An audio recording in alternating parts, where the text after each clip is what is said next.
ગાંધીધામના ભારાપર પાસે આવેલી સાલ સ્ટીલ કંપની સામે સ્થાનિકો અને હાજલદાદા સેવકગણ દ્વારા ગંભીર આક્ષેપો સાથે પૂર્વ કચ્છ પોલીસ અધિક્ષક કચેરી ખાતે તારીખ 14 માર્ચના રોજ રજૂઆત કરવામાં આવી છે। રજૂઆતમાં જણાવાયું છે કે કંપની અત્યંત પ્રદૂષણ ફેલાવી રહી છે અને આજુબાજુના ખેડૂતોની મંજૂરી વગર તેમના ખેતરોમાં પાણીની લાઈનો નાખી રહી છે।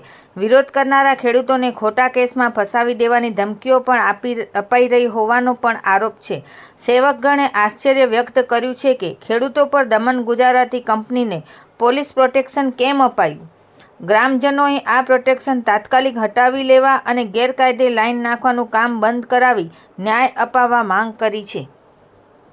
15 દિવસ પહેલા માનનીય કલેક્ટર સાહેબ શ્રી, મામલતદાર સાહેબ શ્રી, પ્રદૂષણ બોર્ડ આ બધાને આવેદનપત્ર સમાજ ભેગો થઈને આપેલ અને એમને સાંત્વના આપે કે અમે આની વિઝિટ કરી અને જોશું, પણ હજી સુધી કોઈ નક્કર પરિણામ મળેલ નથી। પ્લાન્ટનો કન્વેયર બેલ્ટ એકદમ ખુલ્લો ચાલે છે।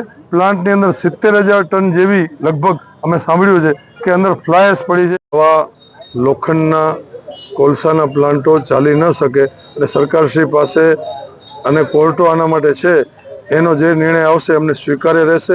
અને આહિર સમાજ હંમેશા ઐતિહાસિક કહેવાય છે કે આશરો આહિર તણો, એટલે આહિરોને કાંઈ બીજું વિચારવાનું હોય નહીં અને અમે તો બધાને રાખ્યા છે, તો આને પણ એનો યોગ્ય જવાબ મળશે અને અમે જવાબ અમારો સમાજ આજ ભેગો થયો છે એ આપશે અને અમારા જે સંત ત્યાં પોઢેલા છે એનાથી દૂર કાંઈ ના હોય। અમને એમના ઉપર આસ્થા છે અને ભગવાન બધું સારું કરશે।